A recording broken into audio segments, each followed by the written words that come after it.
अब से कुछ घंटे पहले एक ब्रेकिंग न्यूज आई है। बांग्लादेश क्रिकेट बोर्ड ने आईसीसी को कह दिया है कि Bangladesh cricket team will not travel to India for the 2026 T20 world cup. Bangladesh के मैचेस स्केड्यूल्ड थे इंडिया के अंदर। बहुत से लोगों को लग रहा है कि ये रिटेलिएशन है बीसीबी की तरफ से। ये जो आईपीएल से एक्सपेल कर दिया गया मुस्तफिजुर रहमान को, जिनको केकेआर ने खरीदा था फॉर 9.2 करोड़ इंडियन रुपीस। लेकिन सच्चाई इससे काफी गहरी है और काफी अलग है। जो लोग मुझे जानते हैं यार, अभी यूट्यूब पे मुझे 1 साल भी नहीं हुआ, लेकिन मैंने हमेशा एक बात की है कि पॉलिटिक्स और स्पोर्ट्स को कभी मिक्स नहीं करना चाहिए। पॉलिटिक्स को पॉलिटिक्स रहना चाहिए और स्पोर्ट्स को स्पोर्ट्स रहना चाहिए। लेकिन अब मुझे एहसास हो रहा है कि कितनी बचकाना बात कर रहा हूं मैं, क्योंकि इन रियलिटी पॉलिटिक्स सब चीजें कंट्रोल करती है और स्पोर्ट्स एक बहुत छोटी चीज है उस सब में। आज आप लोगों को समझाने के लिए कि असल वजह क्या है कि बांग्लादेश क्यों ट्रैवल नहीं कर रहा है इंडिया, मुझे वो काम करना पड़ेगा जिस काम से मुझे है नफरत। आज मुझे पॉलिटिक्स पे बात करनी पड़ेगी। जो लोग नए हैं इस वीडियो को देख रहे हैं, मैं एक बात क्लियर करना चाहूंगा, मेरा चैनल यार जर्नलिज्म के ऊपर नहीं है, मेरा चैनल पॉलिटिकल कंटेंट के ऊपर नहीं है। मैं करता हूं स्पोर्ट्स कमेंटरी। ये T20 टूर्नामेंट जो वर्ल्ड कप हो रहा था हमारी नेबरिंग कंट्री में, द फैक्ट कि Bangladesh will now not travel is major news. ठीक है, मैं उस पर कमेंटरी कर रहा हूं। ना मेरा किसी पॉलिटिकल पार्टी से कोई एफिलिएशन है, ना मेरा कोई पॉलिटिकल एजेंडा है। मैं एक न्यूट्रल कमेंटेटर की तौर पे ये बात करूंगा। किसी को अच्छी लगे या बुरी लगे वो इट्स अप टू हिम। मेरा कोई एजेंडा नहीं है जो मैं पुश करना चाह रहा हूं। हमारी कहानी के जी 2 मेन प्लेयर्स हैं। एक को तो आप सब जानते हैं, Sheikh Hasina, the ex prime minister of Bangladesh, जिनको एक पूरा रिफॉर्म, एक पूरी रेवोल्यूशन के तहत एग्जाइल किया गया। वो भाग गई, निकाला गया उनका ये 15 साल का जो रेन था 2024 में। जो हमारी कहानी का दूसरा प्लेयर है वो उस पूरे प्रोटेस्ट में, वो जो एक रेवोल्यूशन लाई गई है उसमें एक बहुत प्रोमिनेंट फिगर था। उसका नाम था शरीफ उस्मान हादी। शरीफ उस्मान हादी एक पार्टी का लीडर था प्रोमिनेंट, जिस पार्टी का नाम था इनकलाब मंच, which basically means platform for revolution in English. ठीक है, बहुत वोकल और बहुत एक्टिव था ये शेख हसीना के खिलाफ जो प्रोटेस्ट हो रहे थे। उसके बाद से अभी फेब में बांग्लादेश में होने हैं इलेक्शंस, क्योंकि जब से शेख हसीना आउट हुई है वहां पे एक इंटरिम गवर्नमेंट चल रही है और अब फेब में जाके फाइनली इलेक्शंस होंगे जिसमें एक नई पार्टी को इलेक्ट किया जाएगा, क्योंकि जो अवामी पार्टी थी शेख हसीना की उसको बैन कर दिया गया। जब से शेख हसीना ये इंडिया में एग्जाइल हुई है, Hadi was very vocal about a lot of things. Primarily उसकी सारी स्टेटमेंट्स एंटी इंडिया थी। हादी के मुताबिक 1971 से जब ईस्ट पाकिस्तान से ये बांग्लादेश बना था, ठीक है, 1971 में, ये मैंने सारी चीजें लिखी हुई है, मैं इसलिए देख रहा हूं ताकि मैं कोई बात गलत ना कोट कर दूं, मैंने बड़ी रिसर्च की इन सब पे।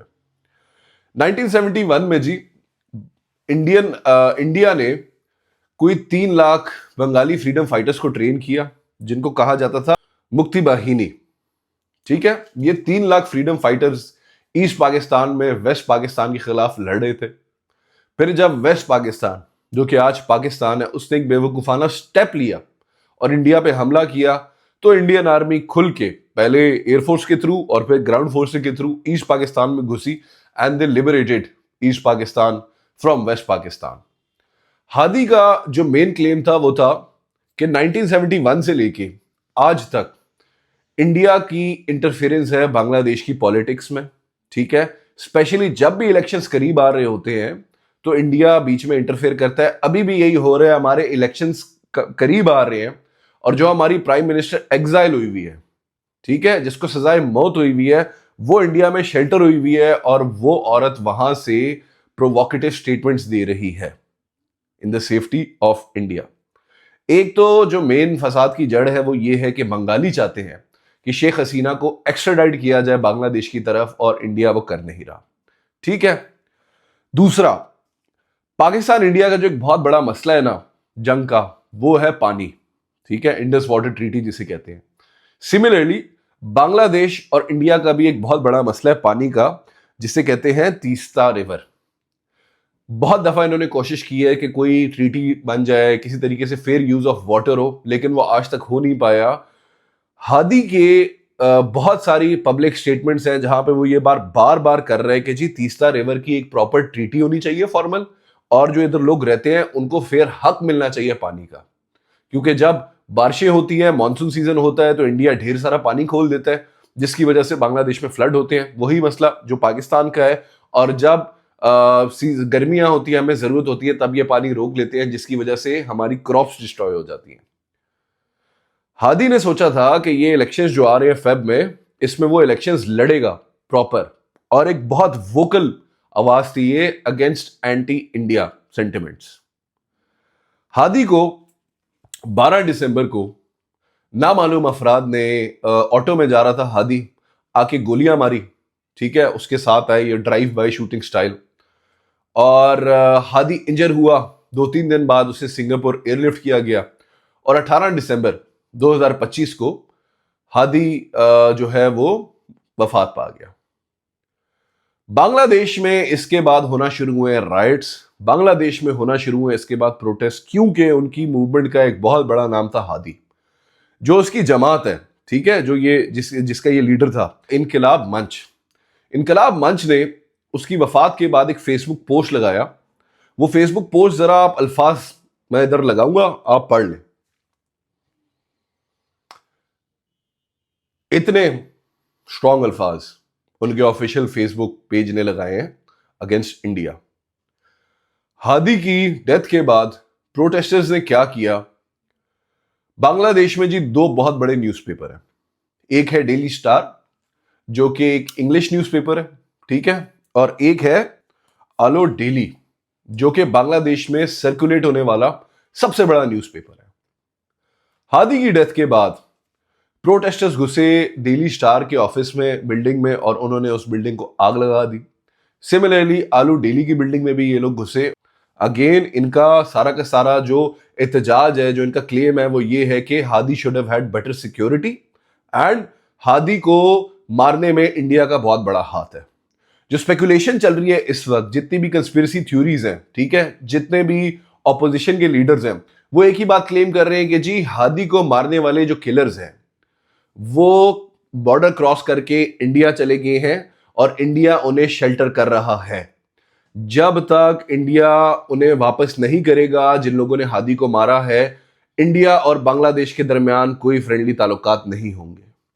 ये चीज एस्केलेट करती जा रही है, करती जा रही है, करती जा रही है, क्योंकि पूरा पिछला साल both in India and in Bangladesh बहुत सारे मसाइल हुए हैं।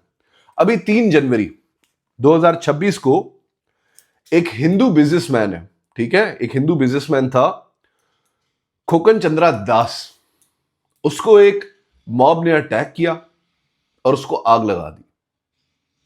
बांग्लादेश में इस वक्त हिंदू माइनॉरिटीज पे अटैक किया जा रहा है, ठीक है, और मॉब लिंचिंग्स हो रही हैं, उनको आग लगाई जा रही है। सिमिलरली इंडिया में बंगाली बोलने वाले जितने भी माइग्रेंट्स हैं, उनको इस वक्त हरास किया जा रहा है, और ये क्लेम किया जा रहा है कि हम लोग जो है, ये जो नाजायज तरीके से इलीगल इमिग्रेंट्स हैं, इन्हें निकालना चाह रहे हैं। जो लोग लीगली भी उधर रह रहे हैं, उन्हें भी हरास किया जा रहा है। तो इस वक्त इंडिया में बंगाली माइनॉरिटीज के साथ भी ज्यादतियां हो रही हैं, और बांग्लादेश में हिंदू माइनॉरिटीज के साथ भी ज्यादतियां हो रही हैं। और ये हादी की death and India's refusal to hand over Sheikh Hasina, ये वो आग पे जो है तेल छिड़कने वाला काम कर रहे हैं। ये वजूहात की वजह से अगर आप बीसीसीआई की स्टेटमेंट देखें, जब उन्होंने मुस्तफिजर को रिलीज किया है, तो उनकी स्टेटमेंट में जो लफ्ज थे वो थे developments which is going on all across. इधर लगा होगा, विच आर होना चाहिए था करेक्ट इंग्लिश तो, लेकिन developments which is going on all across. क्या डेवलपमेंट्स है मैं आपको बता चुका हूं। इसी वजह से बांग्लादेश ने जो आईसीसी को अभी कहा है हम नहीं जाएंगे, उनकी स्टेटमेंट थी the safety and well being of our players. तो ये वजूहत है जिनकी वजह से ये सब हो रहा है। जियोपॉलिटिकल ये जो चल रहा है सारा का सारा, उसकी वजह से अगेन चीज क्या अफेक्ट हो रही है, स्पोर्ट्स। आई रियली होप एक दिन आए कि ये जो हम सब कॉन्टेंट वाले हैं, हम यार एक दूसरे के साथ प्यार मोहब्बत से रहें। शायद ये ख्वाब ही है जो कभी पूरा नहीं होगा, लेकिन मैं चाहूंगा कि यार India, Pakistan, Bangladesh, Afghanistan, all of us live peacefully with one another. But today is not that day. अब आईसीसी का क्या रिस्पॉन्स आता है इस पे, क्या आईसीसी उन्हें फोर्स करता है कि जाए इंडिया, वो ये देखने के हमें अभी देखना है। क्योंकि वी ऑल नो कि बीसीसीआई की पावर जो है वो दुनिया के किसी क्रिकेट बोर्ड के पास उतनी पावर नहीं है जितनी बीसीसीआई के पास है, because BCCI has money. Pakistani x cricketers ने भी शुरू कर दिया है। राशिद लतीफ ने भी एक स्टेटमेंट डाली है कि जी अगर वो शेख हसीना को रख सकते हैं इंडिया वाले, तो मुस्तफिजुर से क्या प्रॉब्लम था। उसी तरह तनवीर अहमद ने भी एक ट्वीट की है कि जी तमाम player should boycott IPL. Tanveer भाई, in an ideal world yes, but जितना पैसा देता है ना आईपीएल और बीसीसीआई सबको, कोई भी बॉयकॉट नहीं करेगा, क्योंकि अनफॉर्चुनेटली पैसा बोलता है। अब जितनी मैं रिसर्च कर सकता था मैंने की है, मैंने सब पे बात की है। अब डिटेल में जो बात होगी वो कमेंट्स में होगी, वो मुझे बताएंगे मेरे बंगाली भाई और बहन और मेरे इंडियन भाई और बहन। और एक दूसरे से प्लीज प्यार मोहब्बत से बात करना, गाला गलोच पे नहीं उतरना यार। दुनिया में ऑलरेडी बहुत नफरत है, हमें इसमें मजीद इजाफा करने की जरूरत नहीं है, ठीक है। तो ये है एक्सप्लेनेशन जो मुझे समझ आई, जितनी मैंने रिसर्च की। आप अगर कुछ ऐड करना चाहते हो तो करो। अगर आप नए हो चैनल पे तो चैनल को सब्सक्राइब करो, वीडियो को लाइक करो, कमेंट करो, शेयर करो, and we shall meet again in the next video. अगर मेरे पास कल टाइम हुआ तो कल हमारे जी का मैच है, मैं उसको कवर करूंगा अगर टाइम हुआ। एंड जो इस मामले में लेटेस्ट अपडेट्स आती है मेरे पास में, वो भी आप लोगों को देने की कोशिश करूंगा, depending on if I have time. क्योंकि अभी 3-4 दिन मेरा जरा शूट से ब्रेक था, तो मैंने आपको बैक टू बैक जो है वीडियोस दे दिए। अब शूट शुरू हो रहे हैं दोबारा, तो शायद इतना रेगुलरली वीडियोस ना हो पाए। तो okay, I will see you in the next video इंशाल्लाह। अल्लाह हाफिज।